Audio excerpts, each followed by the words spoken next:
नुकसान सब जगह पर हुआ है, लेकिन हम इस समय पर सभी से अपील करते हैं कि धैर्य बना के रखें।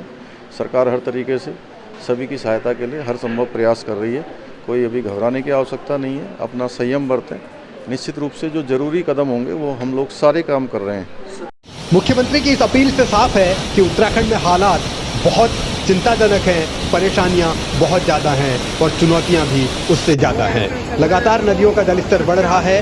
बारिश की वजह से जो भूस्खलन है वो भी हुआ है। मैदानी इलाकों में हालात लगातार मुसीबत का सबब बने हुए हैं और पहाड़ी इलाकों में भी जिस तरीके से कई घर टूटने की खबरें हैं, तो उससे ये आशंका है कि आगे नुकसान और भी हो सकता है। देवभूमि के इन्हीं परेशान करने वाले हालात के बीच प्रधानमंत्री नरेंद्र मोदी ने मुख्यमंत्री पुष्कर सिंह धामी को फ़ोन किया, उनसे पूरे मामले की जानकारी ली कि कैसे कैसे नुकसान हुआ है और सरकार क्या कर रही है, और अब ये भी भरोसा दिया कि केंद्र से जो भी मदद होगी वो मुहैया कराई जाएगी। देखिए, हमारा माननीय प्रधानमंत्री जी, गृह मंत्री जी प्रदेश को लेकर लगातार उनकी संवेदनशीलता यहाँ के लिए बनी हुई है।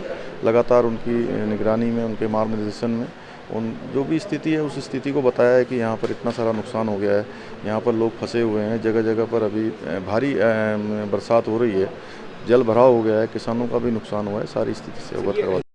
सरकार मदद की बात भले ही कर रही हो, लेकिन असल चुनौती कुदरत के इस प्रकोप के सामने है। हर कोई बेबस नजर आ रहा है। हल्द्वानी में गोला नदी पर बना पुल का हिस्सा अचानक टूट गया, वो बह गया और अब हालात अभी और ज़्यादा बिगड़ने के आसार हैं, क्योंकि यहाँ आवाजाही भी पूरी तरह ठप कर दी गई है और सामान्य स्थितियां कब होंगी ये कहा नहीं जा सकता। पुल पर ट्रैफिक रुका हुआ है और परेशानियां आम लोगों की बढ़ना तय है। गोला में बहुत ही ज़्यादा पानी आया हुआ है, जिसके कारण जो हमारा अप्रोच है ब्रिज का वो पूरा तरीके से क्षतिग्रस्त हो चुका है। जाने के लिए बिल्कुल भी रास्ता नहीं है, तो पूरा हम लोगों ने यहाँ इसको सील कर दिया है।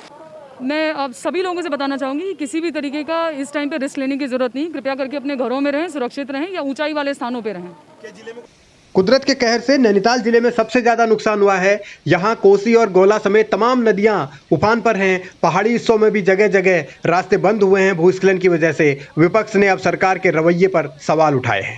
हाँ, जिस तरीके से रेड अलर्ट की बात कही गई, लेकिन वो अलर्टनेस दिखाई नहीं दे रही है जितना अपेक्षित था। लेकिन फिर भी मैं समझता हूँ कई अधिकारी जो है बहुत ऐसी स्थितियों में कर्तव्य को बहुत निष्ठा से नहीं। मौसम विभाग ने रेड अलर्ट पहले ही जारी कर दिया था, उसके बावजूद क्या सरकार और आपदा प्रबंधन तंत्र मुस्तैद नहीं था? इन सवालों पर आगे सियासत होती रहेगी, लेकिन सबसे पहले अभी प्राथमिकता है लोगों को महफूज रखना, उन्हें सुरक्षित बचाना। कई जगह लोगों के फंसे होने की खबरें हैं।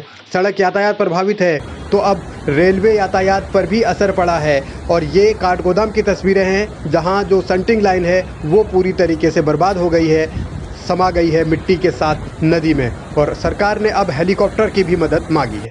अभी चूँकि नैनीताल ज़िले में रेस्क्यू की बहुत ज़रूरत है, 2 हेलीकॉप्टर वहाँ जाएंगे और 1 हेलीकॉप्टर हमने यहाँ के लिए मांगा है। चूँकि जो लोग ऐसे रास्तों में फंस गए हैं या बहुत ज़्यादा गंभीर अवस्था में बीमार हैं, उन सभी के लिए 1 हेलीकॉप्टर यहाँ लगाया जाएगा, 2 वहाँ लगाए जाएंगे। केंद्र की ओर से मदद के लिए फिलहाल 3 हेलीकॉप्टर भेजे जा रहे हैं। वहीं चलती में जो निर्माणाधीन पुल है वो बह गया, नदी के तेज बहाव को वो सह नहीं पाया, यानी अब यहाँ संकट और बढ़ेगा। कई करोड़ रुपए खर्च इस पर हो चुके थे, लेकिन अब नए सिरे से इसको शुरू करना पड़ेगा, यानी बनवाना पड़ेगा। इंसान परेशान है तो जानवरों की भी जान आफत में है। यहाँ हल्द्वानी में गोला नदी में एक हाथी फंस गया और उसे अब बचाने की भी कोशिश ज़रूर है, लेकिन वो कैसे बचेगा इस पर सवाल है। दूसरी तरफ रामनगर में एक कार बहकर आ गई ऊपर से, कहाँ से बहकर आई इसका अंदाज़ा नहीं, इसके अंदर कोई सवार था या नहीं था ये भी अभी पता नहीं, लेकिन चुनौतियाँ तो हैं और इन चुनौतियों से कैसे सबको बचाया जाए, फिलहाल ये एक बड़ा संकट है और सबको शायद संयम बरतने की और घरों में रहने की ज़रूरत है।